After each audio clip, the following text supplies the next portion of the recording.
Pada kesempatan ini, kelompok kami akan membahas tentang digital marketing.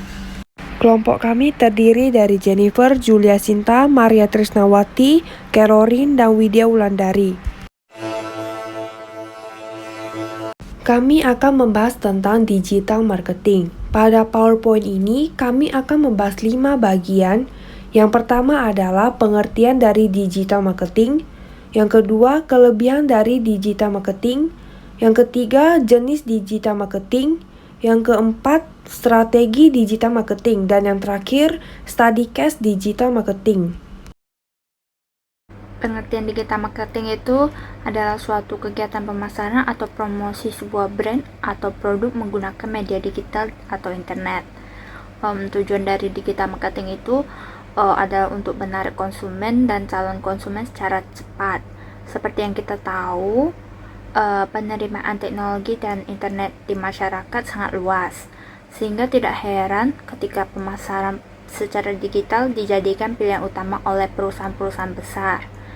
Akibat dari digital marketing ini, perusahaan-perusahaan besar saling berkompetisi membuat konten yang menarik untuk ditampilkan dalam pemasaran di dunia maya. Kelebihan digital marketing yang pertama itu kecepatan penyebarannya. Strategi pemasaran dapat menggunakan media digital dengan dilakukan secara cepat, bahkan dalam hitungan detik sudah dapat tersebar ke bagian media lainnya. Yang kedua, kemudahan evaluasi. Dengan menggunakan media online, hasil dari kegiatan pemasaran dapat langsung diketahui. Dapat kita ketahui juga berapa banyak orang yang melihat produk kita, berapa persen konversi penjualan dari setiap iklan. Kemudian yang ketiga ada jangkauan lebih luas. Kelebihan dari jangkauan lebih luas ini dapat dilihat dari digital marketing yang menyebarluaskan brand atau produk ke seluruh dunia hanya dengan beberapa langkah mudah dengan memanfaatkan internet. Kemudian yang keempat ada murah dan efektif. Dibandingkan dengan pemasaran tradisional, digital marketing ini jauh lebih murah dan efektif. Biaya anggarannya dapat menghemat sebesar 40%.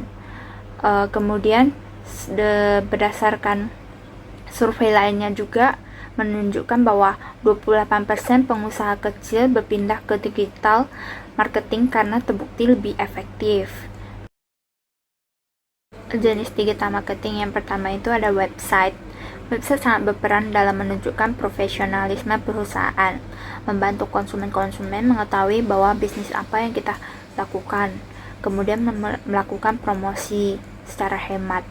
Yang kedua itu search engine marketing, upaya untuk membuat website perusahaan mudah ditemukan dalam sistem mesin pencarian.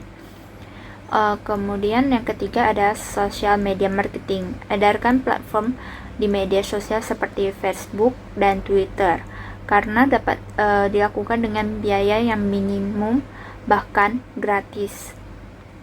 Kemudian yang keempat ada online advertising, media promosi melalui internet dapat mendapatkan konsumen lebih cepat dan memuaskan, namun terbilang lebih mahal dibandingkan jenis yang sebelumnya. Yang kelima ada email marketing.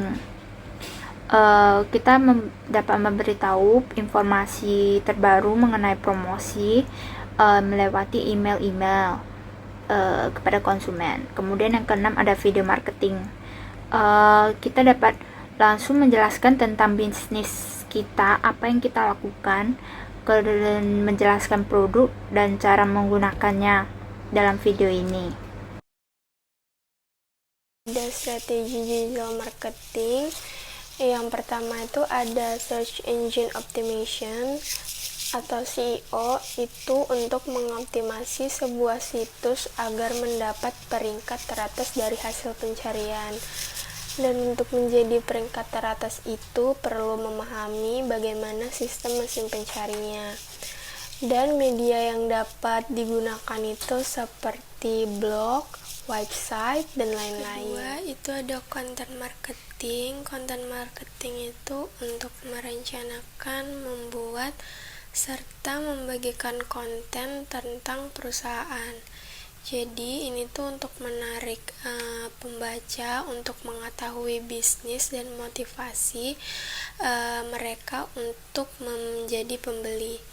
Nah, kontennya itu dapat diunggah dalam bentuk sosial media seperti blog, brosur, online, dan lain-lain. Yang ketiga, ada otomatisasi pemasaran.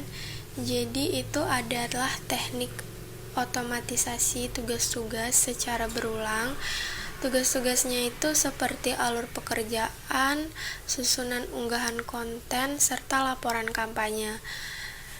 Dan otomatisasi ini dapat dilakukan di kanal digital seperti email dan media sosial lainnya. Yang keempat, ada pay-per-click. Pay-per-click itu adalah cara mengarahkan trafik ke situs dengan bayaran setiap kliknya. Contohnya itu ada Google AdWords. Nah, bayar dulu untuk mendapatkan slot teratas setiap pencarian di Google dan dikenakan biaya setiap per kliknya. Yang kelima itu ada native advertising. Ini tuh bentuk konten berbayar yang ditampilkan dalam bentuk yang memiliki kemiripan dengan konten media dan penempatannya. Contohnya itu promote post di Facebook dan Instagram. Yang keenam itu ada affiliate marketing. Itu adalah ketika Anda bermitra dengan layanan atau situs orang lain untuk membuat komisi dengan merujuk pembaca atau pengunjung ke bisnis Anda. Contohnya itu ada hosting video dan dengan YouTube. Terus yang ketujuh itu ada social media marketing. Social media marketing ini untuk mempromosikan brand dan konten di media sosial seperti Facebook, WhatsApp, Twitter, dan lain-lain. Nah, media sosialnya ini merupakan sarana untuk membesarkan suatu brand. Tapi untuk awalnya itu fokus saja dulu terhadap satu media sosial saja agar dapat mempersingkat waktu, tenaga, biaya, dan lain-lain.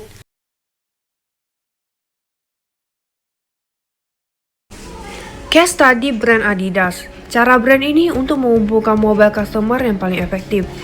Saat ini sedang terjadi proses revolusi budaya konsumen seluler. Setidaknya hal itulah yang dirasakan oleh perusahaan aparel ternama Adidas. Dalam industri pakaian, olahraga, dan lain-lain, tren tidak didorong oleh brand, melainkan oleh semakin banyaknya konsumen yang diberdayakan. Beberapa tahun lalu, Adidas tertinggal jauh di belakang konsumennya. Seperti kebanyakan industri lain, Adidas dihadapkan pada munculnya jenis konsumen baru, di mana konsumen tersebut diberdayakan oleh digital dan seluler. Kesadaran tersebut mendorong Adidas untuk memulai revolusi budaya mini dalam hal pendekatan terhadap konsumen yang semakin mobile. Sekarang, berkat kemajuan teknologi digital dan mobile, informasi menyebar dengan sangat cepat ke seluruh dunia. Mau tak mau, brand termasuk Adidas harus menyesuaikan diri terhadap revolusi tersebut. Akhirnya, Adidas bekerja sama dengan Google kemudian menciptakan aplikasi Adidas Confirm. Aplikasi ini memungkinkan konsumen untuk mendaftar kemudian mendapat update produk terbaru. Bukan itu saja, Adidas juga merancang vending mesin jam tangan sambil bisa mendeteksi seberapa lama kita berolahraga atau berlari dan bisa mendapatkan poin dari Adidas. Itu sangat menarik minat semua customer.